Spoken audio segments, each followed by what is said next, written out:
Je t'ai dit de ne pas me déranger quand je regarde le match. Cria vivement Étienne en levant la main avec frustration. Adrien se tenait silencieusement, les bras serrés, le regard baissé. Je voulais juste lui demander du lait, dit-il doucement. Elle n'a rien mangé de la journée, ajoute l'enfant, les yeux baissés de honte. Sans hésiter, Étienne arracha la bouteille vide des mains d'Adrien et la lança violemment contre le mur. La bouteille s'est brisée en morceaux.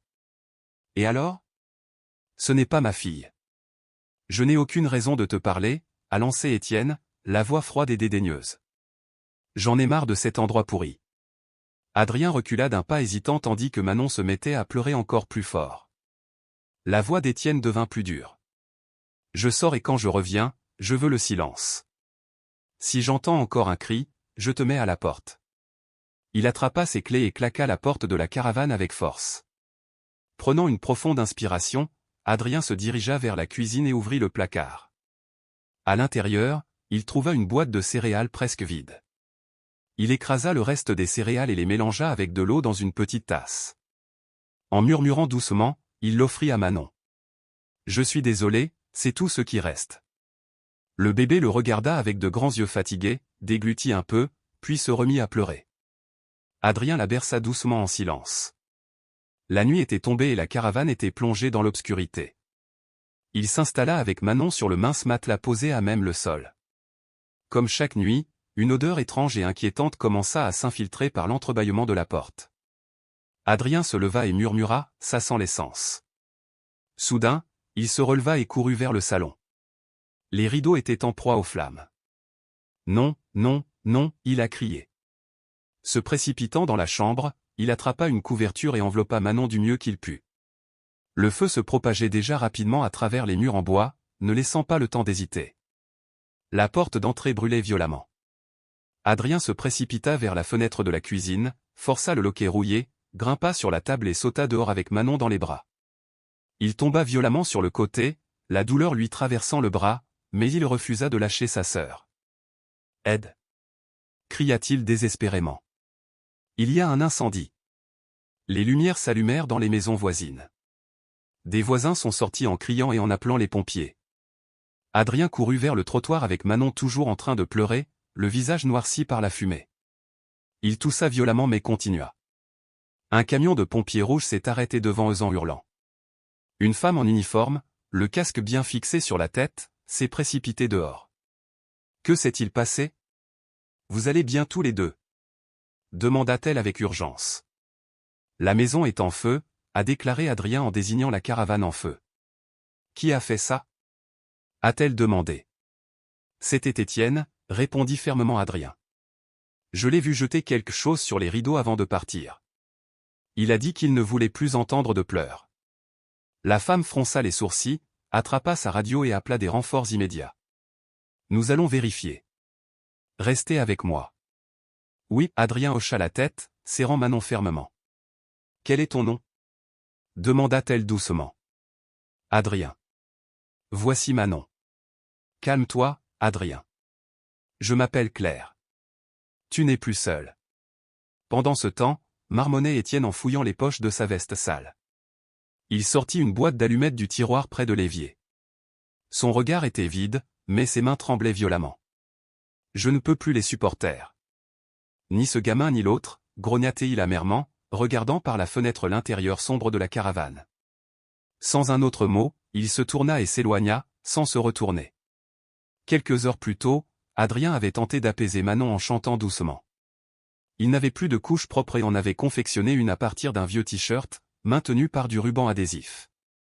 Lorsqu'il parvint enfin à l'endormir, il resta à côté d'elle, éveillé et silencieux. La nuit tomba vite. Étienne n'était pas rentré depuis le matin. Adrien en profita pour laver la vaisselle accumulée. L'eau froide coulait goutte à goutte. Avec un chiffon, il essuya la saleté qui s'était infiltrée dans les interstices du plancher. Il savait que si la caravane restait sale, le retour d'Étienne entraînerait des ennuis. À 11h du matin, des pas retentirent dehors. Étienne fit irruption en claquant la porte et en jurant ivre. « Qu'est-ce que tu fais là » demanda-t-il d'une voix rauque. « Je fais le ménage. » Et pourquoi la petite pleure-t-elle encore ? Elle a faim. En s'approchant de la table, Étienne repéra la bouteille vide. Encore une fois? Je n'ai pas d'argent pour acheter du lait tous les 2 jours, a-t-il lancé. Sans hésitation, il attrapa la bouteille et la lança contre le mur. Des éclats éparpillés près des pieds d'Adrien. Ramassez-le, aboya Étienne. Réveillé par le bruit, Manon pleure encore plus fort. Ça suffit. Je n'en peux plus, cria Étienne en sortant à nouveau en trombe. Vous me fatiguez tous. Adrien rassembla silencieusement les éclats de verre à main nue. La peur l'envahissait, mais au-dessous d'elle, une rage profonde et bouillonnante commençait à monter ou une rage qu'il ne savait pas encore comment exprimer. Caressant doucement la tête de Manon, il murmura « Ne t'inquiète pas, Manon. Tout ira bien. » Il n'avait aucune idée que ce seraient les derniers mots qu'il prononcerait dans cette caravane. 20 minutes plus tard, une forte odeur d'essence le sortit d'un sommeil léger. Il se releva d'un bond et se précipita vers le salon, où des flammes grimpaient sur les rideaux. Il a crié, a serré Manon dans ses bras et a sauté par la fenêtre arrière. Dehors, les voisins affluaient dans la rue en pyjama, leurs cris emplissant l'air nocturne. Un camion de pompiers s'est arrêté en dérapage. Claire, la même femme qui l'avait aidé plus tôt, courut vers eux et s'accroupit à la hauteur d'Adrien. « Êtes-vous d'accord » demanda-t-elle avec urgence. « Oui, » répondit Adrien en toussant. « Nous ne pensons pas que nous sommes brûlés. »« Y a-t-il quelqu'un d'autre à l'intérieur » insista Claire. « Non, juste nous. » Étienne est parti, mais c'est lui qui a allumé le feu. Claire hocha gravement la tête, se leva et parla dans sa radio. « J'ai besoin d'une unité de transfert pédiatrique. 2 mineurs touchés par un incendie. Incendie criminel possible. La zone est toujours active. Nous intervenons. » Un jeune pompier a enveloppé Adrien dans une couverture thermique. Claire tenait Manon doucement. « Tu viens avec nous » elle a demandé. « Ne me quitte pas » supplia Adrien. « Très bien » acquiesça-t-il. Cette nuit-là, alors que la caravane brûlait en cendres, Adrien et Manon furent transportés à l'hôpital en ambulance. Pour la première fois depuis longtemps, quelqu'un leur demanda gentiment leur nom. « Comment te sens-tu, champion » demanda une infirmière alors qu'Adrien était assis sur une civière, les yeux fixés sur le plafond blanc et stérile. « C'est bon. J'ai juste mal au bras, murmura-t-il. Mais Manon est pire. Elle est sous observation. On lui donne de l'oxygène. Elle a inhalé de la fumée, mais tout ira bien. Tu veux la voir ? Proposa l'infirmière. Adrien hocha la tête en silence. L'infirmière l'a emmené dans une pièce dotée d'un mur de verre où Manon gisait paisiblement dans un incubateur portable, un petit tube collé sur son nez. Elle avait l'air calme, sans larmes. « Et l'homme qui a allumé l'incendie » demanda l'infirmière. « On ne sait pas encore » a répondu Adrien. À ce moment-là, Claire entra dans la pièce, habillée en civil et les cheveux attachés. « Puis-je lui parler en privé » elle a demandé à l'infirmière. L'homme hocha la tête et s'écarta. Assise à côté d'Adrien, Claire dit doucement « Je ne suis pas ici en tant que pompier. Je suis ici parce que je t'ai écouté hier soir. » « C'est lui. » dit Adrien sans détour. « Étienne. C'est lui qui a allumé le feu. »« L'avez-vous vu de vos propres yeux » demanda calmement Claire. « Oui. Il avait une bouteille. Il l'a jetée sur les rideaux. Ça sentait étrange. Puis il a dit « Je ne veux plus de toi ici » et il est parti. » Claire inspira profondément. « Vous savez, ce que vous dites pourrait le faire arrêter ? Il ira en prison. » « Si c'est prouvé intentionnel, oui, » répondit Adrien, « mais nous avons besoin de plus de preuves. » « Vous souvenez-vous d'autre chose » insista Claire. Il disait que Manon n'était pas sa fille. Il criait qu'il n'avait pas à s'occuper d'elle. Il nous laissait toujours tranquilles. Parfois, il mettait un cadenas sur le frigo et on ne mangeait pas pendant des jours. Claire sortit un cahier et commença à écrire. « Je vais en parler à l'assistante sociale. Ils viendront te voir. Mais je veux que tu saches une chose, Adrien. Tu as bien fait. Sauver ta sœur, c'était courageux. » Adrien baissa les yeux, évitant son regard. « Je ne suis pas courageuse. J'avais peur, mais elle ne pouvait pas sortir seule. » Un lourd silence s'installa entre eux un instant avant qu'Adrien ne demande enfin « Où va-t-on dormir ce soir ?»« Ce soir, tu resteras à l'hôpital. Demain, nous verrons. Il y a des centres qui accueillent temporairement des enfants comme toi. Sa voix était hésitante mais pleine d'espoir. Pourrais-je rester avec Manon? Oui, fut la réponse rassurante. Nous n'allons pas vous séparer. Le lendemain matin, Solange Riva arrive. C'était une femme aux cheveux bouclés et aux lunettes suspendues à une chaîne délicate. Tenant un gros dossier, elle affichait une expression à la fois sérieuse et gentille en saluant Adrien. Bonjour Adrien, je m'appelle Solange. Je travaille pour le DIF. Je suis là pour t'aider toi et ta sœur. Adrien le fixait en silence, mal à l'aise de parler à des inconnus. Solange demanda doucement, ta mère, as-tu des souvenirs d'elle? Il répondit doucement, elle est morte quand Manon est née. Prenant des notes, Solange poursuivit, et Étienne, c'est ton père? Adrien secoua la tête. C'était le mari de ma mère, mais ce n'est pas le père de Manon, ni le mien. Surpris, Solange haussa les sourcils. Es-tu sûr? Adrien hocha fermement la tête, tandis que Claire, debout dans un coin, fronçait les sourcils pensivement. Ça change beaucoup de choses, murmure Solange, réfléchissant clairement aux implications juridiques. Nous prendrons soin de vous, mais vous devez tout comprendre. Adrien serra étroitement sa couverture. Je ne veux pas revenir vers lui. Tu ne reviendras pas, promit Claire en posant une main réconfortante sur son épaule. Une femme à la voix douce se présenta, c'est ta chambre, Adrien. Elle montra un simple lit superposé. Ta sœur dormira avec toi sur le lit du bas. Si tu as besoin de quelque chose, appelle-moi. Je m'appelle Irma. Adrien, tenant Manon agitée dans ses bras, hocha la tête en silence. Depuis sa sortie de l'hôpital, le bébé n'avait cessé de bouger, comme si elle sentait que quelque chose n'allait pas. Le hall était grand mais silencieux. Les couloirs sentaient fortement l'eau de Javel et les murs étaient froids et crus. Y a-t-il du lait? Demanda doucement Adrien. Irma sourit doucement. Je vais te chercher un biberon chaud. Adrien s'assit sur le lit et commença à déballer les quelques affaires que Claire avait rassemblées pour eux, 2 pyjamas, une petite couverture avec seulement quelques épaisseurs. Tout semblait prêté, comme temporaire, et Adrien savait que c'était le cas. Manon se mit à pleurer. Il la berça doucement et murmura, folle, on est en sécurité maintenant. Étienne n'est plus là. Quelques minutes plus tard, Irma revint avec la bouteille. Adrien l'accepta avec gratitude. Manon tétait avidement avant de s'endormir contre sa poitrine.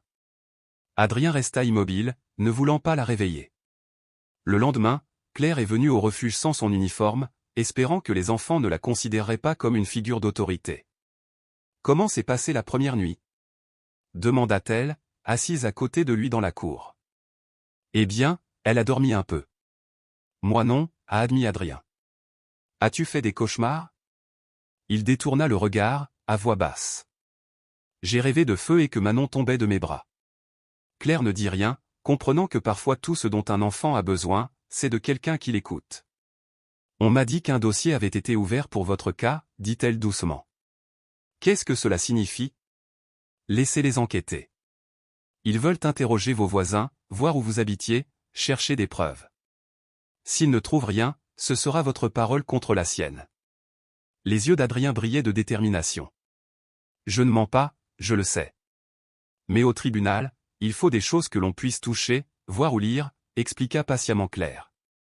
Il réfléchit un instant. Et s'ils trouvent quelque chose, ils pourront alors l'inculper formellement. Vous et Manon serez alors mieux protégés. Dans l'après-midi, Solange visite à nouveau le refuge. Elle portait son dossier et avait l'air beaucoup plus sérieuse qu'avant. Adrien, j'ai vérifié les registres de l'hôpital où est née Manon. Aucun père n'est mentionné sur son acte de naissance.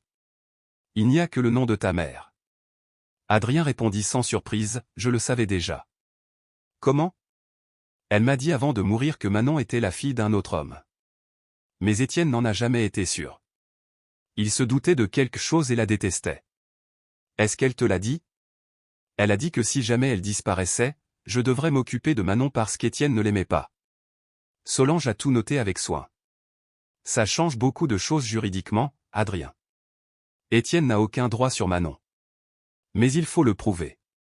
Elle a poursuivi, je demanderai une copie certifiée conforme du document, et si nécessaire, nous demanderons un test ADN. Adrien avait l'air épuisé, les yeux cerclés de rouge. Solange s'approcha et demanda gentiment, tu me fais confiance? Je ne sais pas. Seulement en langage simple. Solange sourit chaleureusement. C'est déjà bien. Mais je veux aussi t'aider. Ce soir-là, tandis qu'Irma éteignait les lumières du dortoir, Adrien restait éveillé, caressant les cheveux de Manon. Le refuge était calme, mais ce n'était pas une maison. Même s'il ne le disait pas à voix haute, la seule chose qu'il souhaitait était un endroit où il n'aurait plus jamais à avoir peur. « Est-ce qu'il t'a déjà frappé ?» a demandé Solange un jour alors qu'Adrien mangeait un biscuit trempé dans du lait à la cafétéria du refuge. Adrien hésita avant de répondre. Pas moi, mais parfois il lançait des objets. Une fois, il renversait une chaise, une autre fois, il me poussait. Les yeux de Solange s'adoucirent tandis qu'Adrien continuait, mais il disait toujours que si Manon pleurait encore, il allait la tuer par tous les moyens possibles. Et qu'as-tu fait alors ? Je l'ai serrée contre moi. Je l'ai cachée sous la table. Je suis restée silencieuse. Il a dit que les enfants qui parlent trop ne mangent pas. En fermant son cahier, la gorge de Solange se serra. Elle changea de ton. J'ai besoin que tu me dises ce qui se passait à la maison. Adrien inspira profondément. Il y avait à manger parfois. Mais Étienne mettait un cadenas au frigo. Il ne l'ouvrait que lorsqu'il était de bonne humeur. Et qu'est-ce que tu as mangé ? Des biscuits, si je pouvais en trouver, ou des céréales sans lait. Quand il n'y avait rien, je donnais de l'eau tiède avec un peu de sucre à Manon pour qu'elle ne pleure pas de faim. Et le lait pour bébé ? Seulement quand quelqu'un l'offrait à Étienne. Parfois, il revendait le lait en poudre. Il disait qu'il avait besoin d'argent pour acheter des cigarettes. Est-ce que quelqu'un d'autre le savait ? Personne. Je ne voulais pas que nous soyons séparés. Solange fit une pause, regardant Adrien avec un mélange de tristesse et de respect. Tu l'as protégé tout ce temps. Adrien baissa les yeux. J'ai essayé. Plus tard, Claire est arrivée au refuge avec 2 sacs. À l'intérieur se trouvaient des couches, du lait en poudre et une nouvelle couverture avec des dessins d'ours. Adrien aida à tout décharger en silence. Merci, murmura-t-il sans la regarder dans les yeux. Tu n'es pas obligé de me remercier. Je ne fais pas ça par obligation. Alors pourquoi ? Parce que quand je t'ai vu cette nuit-là, portant ta petite sœur dans tes bras, j'ai su que tu étais courageux. Et personne de courageux ne mérite d'être seul. Adrien n'a pas répondu. Puis-je vous poser une question ? Demanda soudain Claire. Bien sûr. Avez-vous des enfants ? Oui, un petit garçon. Il s'appelle Léo. Il vit avec son père. Nous partageons la garde. Parfois il est avec moi, parfois avec son papa. Et tu veux qu'il vive toujours avec toi ? Claire regarda Adrien avec tendresse. Bien sûr, oui. Alors tu sais ce que je ressens, dit doucement Adrien. Je ne veux jamais être loin de Manon. Claire sourit chaleureusement et fouilla silencieusement dans sa poche pour en sortir un petit animal en peluche. Il appartenait à Léo quand il était bébé. Je veux que Manon l'ait maintenant. Adrien prit le jouet et le serra contre sa poitrine. Ce soir-là, en mettant Manon au lit, il lui plaça la peluche dans les bras. Le petit l'a instinctivement serré dans ses bras et s'est endormi plus paisiblement que jamais. Adrien s'allongea à côté d'elle, les yeux grands ouverts. Il ne pensait plus à Étienne. Il pensait plutôt à Claire, à Solange et à toutes les questions qui lui tenaient encore à l'esprit. Il réfléchit au sens du mot « protection », se demandant si, pour la première fois, il devenait enfin réel. « Solange, j'ai récupéré une copie de l'acte de naissance de Manon », annonça une jeune employée en entrant dans le bureau avec plusieurs documents en main. Le certificat ne révélait aucune mention d'un père. Solange prit les papiers et les examina aussitôt. Cela confirme ce qu'Adrien avait déjà dit, Étienne n'avait aucun lien juridique avec l'enfant. Cette révélation aurait pu changer le cours de l'affaire, mais elle a aussi compliqué les choses. Si Étienne n'était pas le père légal de Manon, il ne pouvait être accusé d'abandon ou de maltraitance directe sans preuve supplémentaire. L'hôpital avait également informé Solange que la mère était arrivée seule pour l'accouchement. Elle a affirmé que le père refusait d'assumer la responsabilité.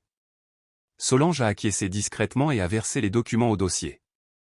Il nous faudra un rapport psychologique d'Adrien et un bilan clair de la cohabitation entre lui et Manon, a noté Solange. Il s'agissait d'une demande directe du juge. Pendant ce temps, au foyer, Adrien jouait avec Manon sur le sol de la salle commune. Il lui passa une petite voiture en plastique qui faisait du bruit en roulant, et le bébé riait paisiblement. « Pensez-vous que nous sortirons d'ici un jour ? demanda-t-il à voix basse. Manon a répondu avec des bavardages joyeux et un sourire édenté. Adrien jeta un coup d'œil autour de la pièce. Les autres enfants ne le dérangeaient pas, mais ils ne lui parlaient pas non plus. Chacun semblait vivre dans son propre monde, attendant silencieusement d'être récupéré. Mais Adrien ne voulait aller nulle part. Il voulait rester avec Claire. « Puis-je te poser une question ?» demanda Adrien, remarquant Solange s'approcher sans qu'il s'en aperçoive. « Oui », répondit-elle en se levant. « Savez-vous qui est le père de Manon ?» Adrien baissa les yeux. « Ma mère m'a dit un jour que c'était un homme qu'elle avait rencontré au travail, mais il ne voulait rien avoir à faire avec Manon lorsqu'il a appris qu'elle était enceinte. Je ne connais pas son nom. Vous souvenez-vous d'autre chose ?» Solange appuya doucement. Juste qu'elle a pleuré quand elle en a parlé. Elle a dit qu'elle avait fait une erreur. Solange a soigneusement pris des notes. Merci de me l'avoir dit. Je sais que ce n'est pas facile. Je ne veux pas que nous soyons séparés, ce n'est pas notre intention, le rassura-t-elle. Mais nous devons avoir toutes les informations pour mieux vous protéger. Adrien resta silencieux un moment. Et si Étienne revient, nous ferons en sorte qu'il ne puisse plus vous approcher. Ailleurs en ville, Étienne Carranza était assis face à un avocat commis d'office. Ses vêtements étaient froissés, son visage marqué de cernes et une légère odeur d'alcool s'accrochait à lui. « Et vous, quel lien avez-vous avec la petite fille ?» demanda l'avocat en feuilletant les documents. « Elle vivait chez moi. C'était la fille de ma femme. L'avez-vous officiellement reconnue ? Non, jamais. Mais ça ne veut pas dire que je n'ai pas pris soin d'elle. Voulez-vous demander la garde de l'un des enfants ? Oui. L'autre n'est pas mon problème. » L'avocat a classé le dossier. Dans ce cas, vous n'avez aucun droit et une plainte pour incendie criminel est en cours contre vous. Vous devriez envisager de garder le silence. Étienne souffla avec mépris. Cet enfant invente des histoires. Je les ai nourris, je les ai habillés et j'ai aussi allumé un feu, a répondu l'avocat en se levant. De retour à la maison, Adrien n'arrêtait pas de jeter un coup d'œil à l'horloge murale. Chaque minute semblait une éternité. Lorsqu'il vit enfin la silhouette de Claire approcher, il se leva précipitamment. « Tu sais quelque chose ?» il a demandé. Claire croisa son regard. « Solange m'a dit qu'Étienne n'a aucun droit légal sur Manon. L'évaluation pour vous est en cours, mais nous sommes sur la bonne voie. Alors nous pouvons vivre avec toi ?» demanda doucement Adrien. Claire hésita. « Je fais tout ce que je peux, Adrien, vraiment. » Lorsqu'il la regarda dans les yeux, il sut qu'elle disait la vérité. Étienne Carranza a été localisé ce matin-là dans un garage abandonné près d'Apodaca, a informé un agent par téléphone. Il était seul, endormi par terre, et n'a opposé aucune résistance lors de son arrestation. Solange raccrocha, l'inquiétude profondément gravée sur son visage. Elle a immédiatement appelé le foyer pour prévenir le directeur qu'Adrien ne devait recevoir aucune information sans surveillance. Elle s'est ensuite rendue au tribunal. Les choses avancent, mais le moindre faux pas pourrait mettre en péril toute l'affaire. Adrien jouait avec des blocs de bois lorsque Solange entra dans la pièce. Il l'a vue immédiatement et a tout laissé tomber. « Que se passe-t-il ? » « Ils ont trouvé Étienne, dit-elle fermement. Il a été arrêté hier soir. Il est en garde à vue. Peut-il encore nous faire du mal ? Non, il est loin. Personne ne le laissera s'approcher de toi. » Manon, assise par terre, tendit les bras vers Claire. Claire la prit tendrement dans ses bras, et la petite posa sa tête sur son épaule comme si elle la connaissait depuis toujours. « Que va-t-il lui arriver ?» demanda Adrien. « Ce sera au juge de décider. Mais vous avez dit la vérité, et maintenant il y a des preuves. » Adrien resta silencieux quelques secondes avant de demander « Puis-je le voir juste une fois ?»« Pourquoi ? » ?»« Je veux lui dire que je n'ai plus peur de lui, qu'il ne peut plus nous faire de mal. » Claire hésita. Même s'il était encore un enfant, il parlait avec une maturité qui dépassait son âge. Finalement, elle secoua la tête. « Ce n'est pas nécessaire. Vous avez déjà gagné. Tu as sauvé ta sœur. Tu es là.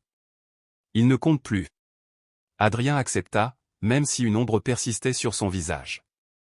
Dans la salle d'interrogatoire du commissariat, Étienne Carranza était assis face à deux policiers. Son visage était sale, ses vêtements déchirés et son attitude défensive.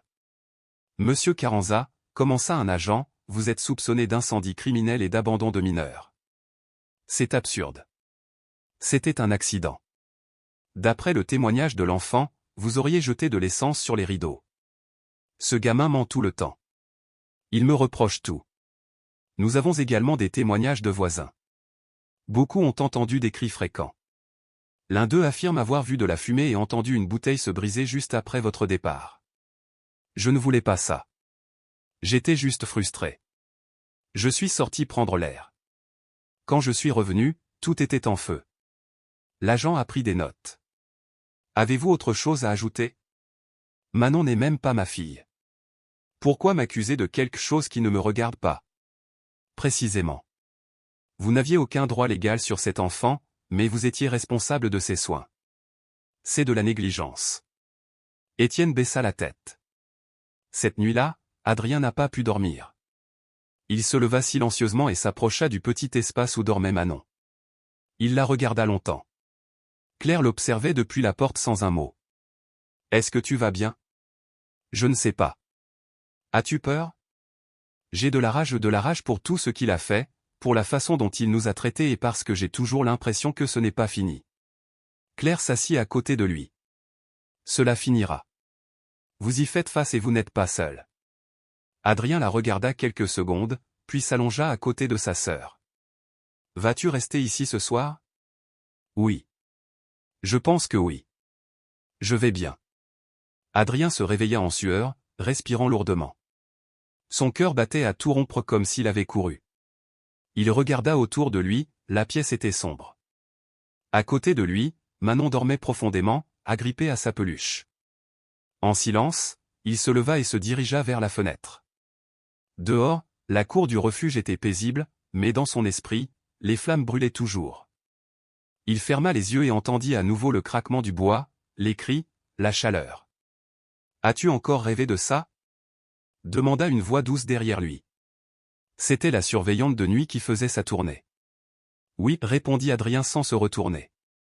Cette fois, il m'a eu. Il a dit qu'il n'y avait pas d'échappatoire, qu'il allait m'enfermer avec le feu. Irma s'approcha et posa une main sur son épaule. Ce que tu as vécu est très dur.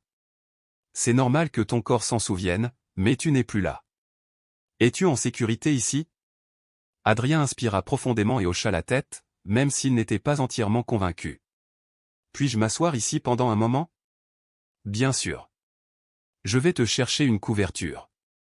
Le lendemain, Solange arrive en avance, des documents sous le bras et l'air déterminé. Bonjour Adrien, j'ai besoin de te parler, dit-elle en l'invitant dans une petite pièce avec une table et 2 chaises. Adrien était assis en face d'elle. Il s'agit d'Étienne. Je veux vous expliquer où nous en sommes. Vous savez qu'il a été arrêté? Non, répondit Adrien. Oui, me l'a dit Claire. Son avocat dit qu'il n'y a pas suffisamment de preuves que l'incendie était accidentel. Mais il y a un autre problème. Comme Étienne n'a jamais reconnu Manon comme sa fille, il prétend qu'il n'avait aucune obligation légale de s'occuper d'elle, qu'elle n'était pas sous sa responsabilité. Adrien fronça les sourcils. Il vivait avec nous. Il nous a crié dessus et nous a laissés sans nourriture. Cela ne compte-t-il pas? Bien sûr que oui, mais la loi est compliquée. Nous avons besoin de preuves, de témoins, de tout ce qui confirme ce que vous dites. Et si nous ne les trouvons pas, nous n'abandonnerons pas. Adrien a demandé, et en attendant, que va-t-il nous arriver? Solange le regarda droit dans les yeux. C'est ce que je voulais t'offrir. Claire a demandé une garde temporaire. Elle veut que tu vives avec elle jusqu'à ce que tout soit réglé. Adrien resta silencieux, ne sachant pas quoi dire. Et Manon serait avec elle aussi. Bien sûr, nous deux. Oui, répondit finalement Adrien. Je veux aller avec elle. Cet après-midi-là, Claire arrive au refuge. Solange l'accueillit avec un dossier plein de papiers. J'ai déjà votre rapport psychologique, vos visites à domicile et votre évaluation du lien affectif. Le juge examine la possibilité d'une garde provisoire. Quand le saurons-nous? Cela peut prendre quelques semaines, mais tout ira très bien. Claire accepta et partit chercher Adrien et Manon. Lorsqu'elle les trouva, ils jouaient avec des blocs colorés. En la voyant, Manon rampa vers elle en levant les bras. Adrien lui fit un sourire timide. « Tu viens nous chercher aujourd'hui. » Pas encore, mais bientôt. Je viens voir comment tu vas. Nous sommes prêts, répondit Adrien avec assurance. Claire s'agenouilla et le serra dans ses bras. Moi aussi. À 8 heures précises, la sonnette de la porte d'entrée retentit. Adrien, son petit sac à dos en bandoulière et Manon dans les bras, attendait dans le hall avec Irma. La petite fille jouait avec une cuillère en plastique, ignorant l'importance du moment. Adrien, cependant, ne cessait de fixer la porte. « Es-tu nerveux ?» demanda Irma. Un peu, mais aussi heureux. C'est bizarre. Avant qu'elle puisse en dire plus, Claire entra. Elle portait des vêtements simples et portait un sac de supermarché. Lorsqu'elle le vit, elle sourit chaleureusement, les yeux brillants. Prêt ? Adrien hocha la tête et se dirigea lentement vers elle. Il ne dit rien mais lui confia Manon comme s'il lui remettait le trésor le plus précieux du monde. « Puis-je l'amener un instant ?» a demandé Claire. « Bien sûr. Si elle a faim, elle aime le lait chaud avec un peu de sucre. » Bien noté, répondit Claire. Son appartement était situé dans un quartier calme, dans un immeuble de 3 étages. Ils montèrent au 2e étage. À l'intérieur, tout était petit mais bien rangé, un salon avec 2 fauteuils, un tapis coloré, une cuisine ouverte chaleureuse et l'odeur du café fraîchement moulu. « C'est ta nouvelle chambre, » dit Claire en ouvrant une porte. « Il n'y a pas encore grand-chose ici, mais j'ai pensé que vous pourriez m'aider à le décorer. » Adrien posa son sac à dos sur le sol et regarda autour de la chambre, un berceau, une étagère avec quelques jouets. C'était simple mais propre, chaleureux et accueillant. Manon a tendu les bras et s'est mise à rire sans raison. « Je pense qu'elle aime ça, » a déclaré Adrien. Claire se rendit à la cuisine et revint avec 2 tasses, une avec du lait chaud et l'autre avec du café. « À toi de choisir. Puis-je prendre un café ? » Juste un peu. Aujourd'hui est un jour spécial. Adrien prit la tasse de lait et s'assit sur une chaise. Manon a rampé sur le tapis, portant l'animal en peluche qu'elle avait reçu au foyer. « Et Léo ?» demanda-t-il soudain. « Mon fils est avec son père cette semaine, mais vous le rencontrerez bientôt. Je lui ai dit que nous allions vivre ici et il a accepté. Oui, je lui ai tout dit et il a dit que c'était bien. Il aime l'idée d'avoir plus de monde à la maison. » Adrien secoua la tête et but une gorgée de lait. Ce n'était pas celui qu'il buvait habituellement, celui-ci avait un goût différent. Peut-être que nous pourrons rester longtemps. Cela dépend du juge, mais je fais tout ce que je peux pour que cela se produise. Et s'il ne nous le permet pas, je continuerai d'essayer autant de fois qu'il le faudra. Ce soir-là, Claire dépose Manon dans son berceau et éteint la lumière de la pièce. Adrien était déjà au lit, couvert jusqu'au menton. Puis-je laisser la porte ouverte ? Bien sûr. Je laisserai aussi la lumière du couloir allumée. Merci. Claire se pencha pour lui caresser les cheveux. Je suis très fière de toi. Vraiment ? Adrien ne dit rien, se contentant de la regarder avec des yeux brillants dans le noir. En partant, Manon murmura quelque chose dans son sommeil. Adrien tendit la main, trouva le bord du berceau et l'effleura doucement du bout des doigts. Nous sommes là, murmura-t-il. Nous allons bien maintenant. Le soleil du matin brillait à travers la fenêtre du bureau de Solange tandis que l'assistante sociale examinait un récent rapport de police. Des photos de la scène de l'incendie étaient éparpillées sur le bureau, cendres, débris calcinés, verre fondu. Mais ce qui a le plus retenu son attention, c'est une boîte en métal déformée par le feu, récupérée dans les décombres. Et ont-ils trouvé quelque chose à l'intérieur, a-t-elle demandé au médecin légiste par téléphone. Oui, certains documents ont été conservés. L'un d'eux en particulier semble être une lettre manuscrite signée par la mère des enfants. Solange se redressa. Est-ce que c'est lisible ? Oui, très bien. Il était protégé dans une enveloppe scellée, elle-même placée dans une pochette en plastique, une chance vraiment. Envoyez-le-moi le plus tôt possible. Cela pourrait être crucial. Quelques heures plus tard, Solange tenait le document entre ses mains gantées. Elle l'a lu 2 fois, son cœur battant plus vite. Ce n'était pas seulement une lettre, c'était un avertissement. Si quelqu'un lit ceci, c'est peut-être que je suis déjà parti. Étienne n'aime pas Manon. Il ne l'a jamais acceptée comme sa fille. Il me le répète à chaque fois que nous nous disputons. J'ai peur de ce qu'il pourrait faire si je disparaissais. Je supplie quiconque découvre cela de protéger mes enfants. Adrien est fort, mais il est encore un enfant. Manon n'a que lui. Signé d'une main tremblante, Élise Rambert. Solange baissa le papier et ferma les yeux. La lettre confirme tout, les soupçons d'Adrien, le comportement instable d'Étienne et la violence latente que personne n'avait vue auparavant. Ce soir-là, Claire pliait le linge chez elle lorsque son téléphone sonna. C'était Solange. Une lettre venue de la mer a été retrouvée dans l'épave de la caravane. Elle l'a écrite avant de mourir. Claire restait silencieuse. Qu'est-ce que ça dit? Ça parle de la peur qu'elle avait d'Étienne. Elle savait qu'il ne voulait pas de Manon, et elle craignait pour sa sécurité. Elle demande à quelqu'un de la protéger si jamais elle disparaît. Et cela peut être utilisé devant un tribunal. Oui, c'est une preuve directe du danger qu'il courait, et cela renforce le témoignage d'Adrien. Puis-je le lire? Je vous le montrerai demain. Mais il y a autre chose. Le juge envisage de se prononcer sur la garde définitive plus tôt que prévu. Cette lettre pourrait accélérer le processus. Claire inspira profondément, partagée entre espoir et appréhension. Je suis prêt. Et eux aussi. Plus tard, pendant qu'Adrien assemblait un puzzle à la table de la salle à manger, Claire s'assit à côté de lui. Le tribunal a appelé aujourd'hui. Ils ont trouvé une lettre de votre mère. Adrien releva lentement la tête. Elle a dit qu'elle t'aimait, qu'elle savait que tu protégerais Manon, qu'elle te faisait confiance et qu'elle avait peur de ce que pourrait faire Étienne si elle n'était plus là. Les yeux d'Adrien se remplirent de larmes, mais il ne pleura pas. Elle savait tout, et personne ne l'écoutait. Maintenant, nous écoutons. Grâce à ça, tu pourras rester avec moi. C'est presque officiel. Adrien baissa la tête et posa la dernière pièce du puzzle. Je veux juste que Manon n'ait aucun souvenir de tout ça. Qu'elle pense que sa vie a commencé ici. Claire ébouriffa doucement les cheveux d'Adrien et sourit doucement. Alors commençons maintenant.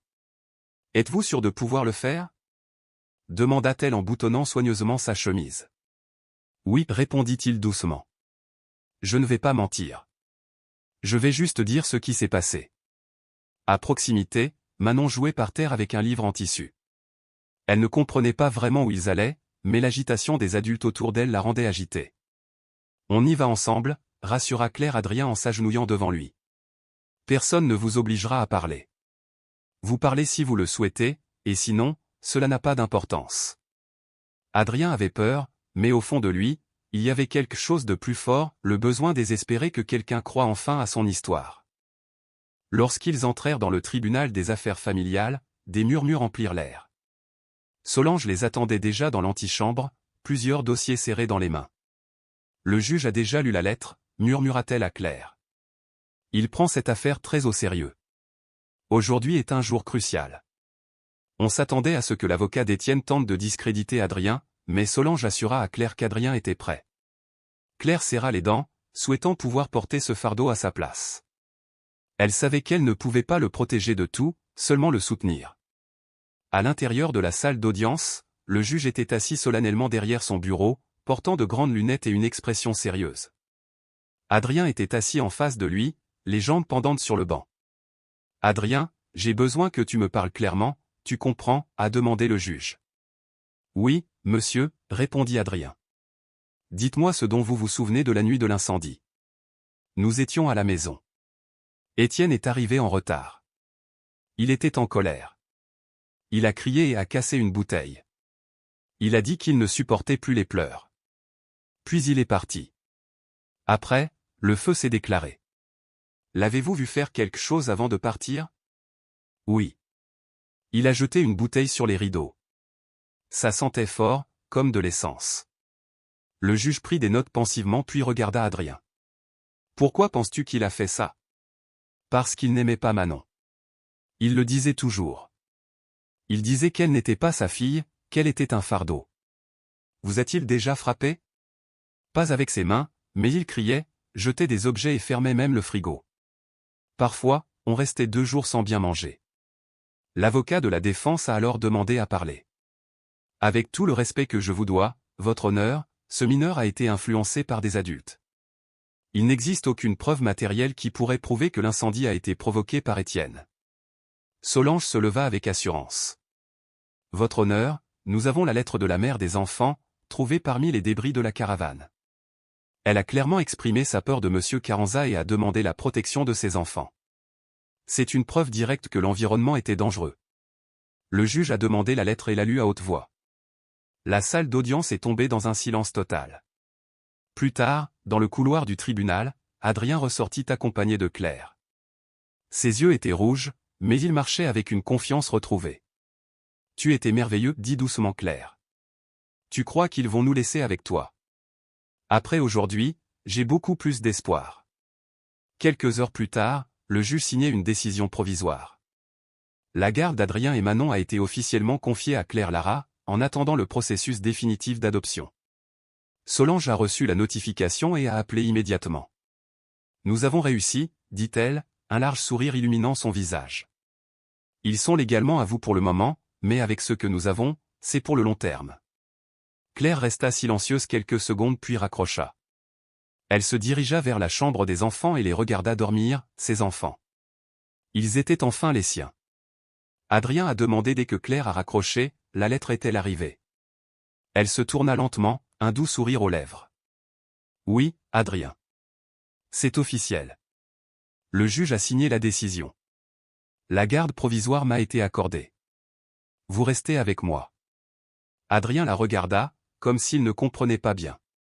Puis son regard se posa sur Manon, qui jouait avec une cuillère sur le sol de la cuisine.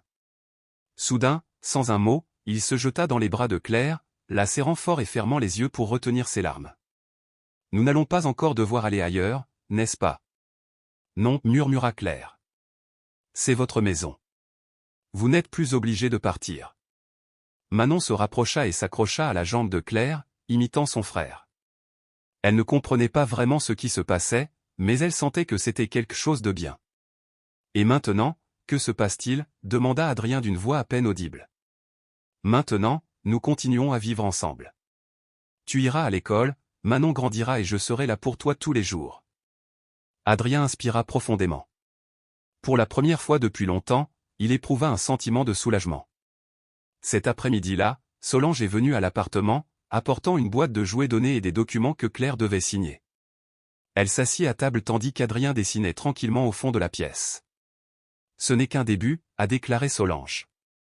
Il reste encore la procédure d'adoption finale, mais avec ce que nous avons construit, je ne pense pas qu'il y ait de réels obstacles. Claire hocha la tête en signant les papiers. Il a changé, dit-elle en désignant Adrien sans vraiment le regarder. Il ne sursaute plus au moindre bruit. Il dort mieux, parle plus. Il se donne le droit d'être à nouveau un enfant. Et c'est à cause de toi, pas de lui. Il n'a jamais cessé de protéger Manon. Il n'a jamais abandonné. Il avait juste besoin que quelqu'un croie en lui. Et vous, vous y avez cru? Claire ferma sa chemise et regarda Solange avec détermination. Il n'y a pas de retour en arrière. Vous êtes ma famille. Ce soir-là, ils ont célébré avec un simple gâteau. Adrien a écrit dessus le mot « famille » en lettres torsadées, à l'aide de pépites de chocolat. Manon trempa son doigt dans la crème et la mangea avant que la bougie ne s'éteigne. « Je peux faire un vœu même si ce n'est pas mon anniversaire ?» demanda Adrien. « Bien sûr, répondit Claire. Ce gâteau n'a pas de règles. » Adrien ferma les yeux, réfléchit quelques secondes, puis souffla la bougie. Il n'a pas dit ce qu'il souhaitait, mais son visage montrait que quelque chose en lui était en train de guérir. Avant de s'endormir, Claire entra dans la chambre pour éteindre la lumière. Adrien était déjà allongé, en train de lire un livre. Manon a bien dormi. « As-tu aimé le gâteau ?» demanda doucement Claire. « Baou. C'était le meilleur. Et demain, tu vas rencontrer Léo. » Adrien avait l'air un peu nerveux. « Un peu. Il est comme moi. À certains égards, oui. À d'autres, c'est très différent. Mais je sais que vous vous entendrez bien. » Adrien rangea son livre et s'installa confortablement. « Et toi? Es-tu heureux? » Claire s'assit au bord du lit. « Plus que je ne peux le dire. Donc, je pense que nous pouvons dire que tout va bien maintenant. » « Oui, Adrien. Tout va bien. » Ils s'étreignirent silencieusement. Et cette nuit-là, pour la première fois depuis des mois, il n'y eut pas de cauchemar. Plus vite, plus vite. Manon a crié depuis l'arrière du vélo, ses 13 roues volant au vent. Adrien pédalait fort, tandis que Claire regardait depuis le trottoir du parc, tenant 2 cartons de jus et un sac à dos avec des couvertures. C'était un dimanche après-midi et depuis que la garde avait été officiellement accordée, les sorties au parc étaient devenues une tradition très appréciée. Attention aux chiens. Claire a crié soudainement. Adrien éclata de rire en faisant un écart pour éviter l'animal. Manon applaudit avec enthousiasme, comme s'il avait réalisé un tour de cirque. Vous l'avez fait, elle a crié à son frère. Après plusieurs tours, Adrien s'arrête et fait descendre Manon avec précaution. Elle courut droit dans les bras de Claire, qui la souleva sans effort. Tu n'es pas fatigué? Claire a demandé à Adrien. Un peu, mais ça vaut le coup de la voir rire comme ça, a-t-il répondu. Claire lui tendit une boîte de jus. Tu ris aussi plus qu'avant. C'est juste que je n'ai plus peur d'être seul, dit doucement Adrien, ne réalisant pas pleinement le poids de ses mots. Claire n'a rien dit. Elle lui caressa simplement les cheveux, cachant l'émotion qui montait en elle. De retour à la maison, Adrien a aidé à préparer le déjeuner. Claire coupait des légumes pendant qu'il mettait la table. Manon a mixé la pâte à gâteau avec plus d'enthousiasme que de technique. Léo vient aujourd'hui? Demanda Adrien. Oui, il devrait arriver après le déjeuner. Adrien hocha la tête en silence. Il avait du mal à l'admettre, mais il avait peur de ne pas plaire au fils biologique de Claire. Il ne voulait rien changer. Et s'il ne m'aime pas? Claire s'arrêta et s'assit en face de lui. Léo est un bon garçon. Et toi aussi. Ce n'est pas une question de compétition, mais de partage. Et il sait que tu vas vivre ici pour toujours. Il sait que tu fais partie de ma vie, tout comme lui, et il est d'accord. Adrien hocha la tête, un soupir de soulagement adoucissant son visage. Dans l'après-midi, Léo est arrivé. Il avait 12 ans, portait une casquette rouge à l'envers et portait un sac à dos en bandoulière. Bonjour, dit-il en entrant. Êtes-vous Adrien? Oui, et c'est Manon. Léo se baissa pour saluer la petite fille, l'observant avec curiosité. Et toi, es-tu son frère? Quelque chose comme ça, répondit Adrien. C'est moi qui la protège. Donc, nous avons déjà quelque chose en commun. Je veille aussi sur ma mère, surtout quand elle brûle les haricots. Ils rirent tous les deux, la glace brisée. Ce soir-là, ils mangèrent du gâteau ensemble. Léo apprend à Adrien à jouer à des jeux en ligne depuis sa tablette, tandis que Manon s'endort avec une chaussure de chaque paire. Ce sont de bonnes personnes, a déclaré Léo à Claire avant d'aller se coucher. Je les aime. Merci d'avoir dit cela, répondit Claire. Pensez-vous que maman serait fière d'eux? Beaucoup ont répondu oui. Éteignant les lumières du couloir, Claire jeta un dernier regard vers la chambre où dormaient désormais Adrien, Manon et Léo. Chacun différent, chacun avec sa propre histoire, mais sous le même toit, liés par le même amour ou une famille réunie à sa manière. C'était un lundi après-midi. Le soleil se cachait derrière les bâtiments, teintant les nuages d'orange et de violet. Adrien était assis sur le trottoir devant l'immeuble, un cahier posé sur ses genoux et un crayon légèrement tenu entre ses doigts. Manon jouait à proximité, alignant des petits cailloux comme s'il s'agissait de bijoux précieux. Claire se tenait derrière eux, appuyée contre le cadre de la porte, tenant une tasse de café à moitié froide. « Qu'est-ce que tu écris ?» elle a demandé. « Un devoir », répondit Adrien sans lever les yeux. « On nous a demandé d'écrire sur un héros réel. »« Et tu sais déjà de qui tu vas parler ?» Adrien hésita un instant, puis hocha la tête. « Oui. » Claire sourit, pensant qu'il pourrait parler d'elle ou des pompiers, mais elle n'insista pas davantage. Manon s'approcha, tenant une pierre brillante.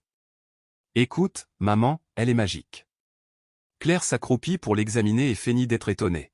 « C'est le plus brillant de tous. » Manon rit et glissa la pierre dans la poche d'Adrien. « Pour vous porter chance. » Adrien le garda discrètement et ferma soigneusement son carnet. « Puis-je le lire à haute voix? » Bien sûr, dit Claire, assise à côté de lui. Adrien inspira profondément et commença. Mon héros réel ne porte ni cape ni uniforme. Il n'éteint pas les incendies et ne vole pas dans le ciel. Mais il m'a appris que la force ne signifie pas ne pas avoir peur.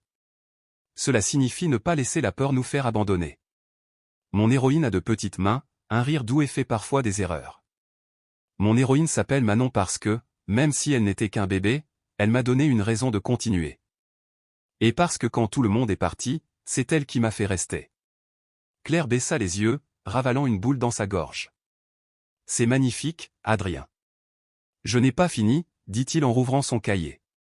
Je veux aussi parler de quelqu'un d'autre, quelqu'un qui nous a vus quand personne ne nous regardait, qui nous a protégés sans rien demander en retour, qui n'a jamais promis que ce serait facile, mais qui est resté, qui nous a donné une maison, un nom et quelque chose d'encore plus grand, une place dans le monde. J'appelle cette personne maman, non pas parce qu'elle me l'a demandé, mais parce que cela vient du cœur. Manon le serra dans ses bras, sans vraiment comprendre. Claire ne pouvait retenir ses larmes. Puis-je le garder comme ça? Demanda Adrien sérieusement. Oui, répondit Claire. Et je vais le garder pour toujours. Les trois restèrent silencieux. L'instant était simple, l'air était doux, mais à l'intérieur d'eux, tout avait changé. Claire les serra tous les deux très fort, non pas comme si quelqu'un protégeait quelque chose de fragile, mais comme quelqu'un qui avait enfin trouvé ce qui lui manquait. C'est ainsi, sur le seuil d'une modeste maison, sans témoins ni applaudissements, qu'une famille se complétait, non pas avec du bruit ni de grandes promesses, mais avec la certitude que, malgré tout, l'amour avait triomphé. Si cette histoire vous a autant touché qu'elle nous a touchés, laissez un commentaire et dites-nous ce qui vous a le plus ému, le courage d'Adrien, la tendresse de Manon ou encore la décision de Claire de devenir le foyer dont ils avaient tant besoin. Donnez un coup de pouce si vous pensez que l'amour, même sans lien de sang, peut changer une vie.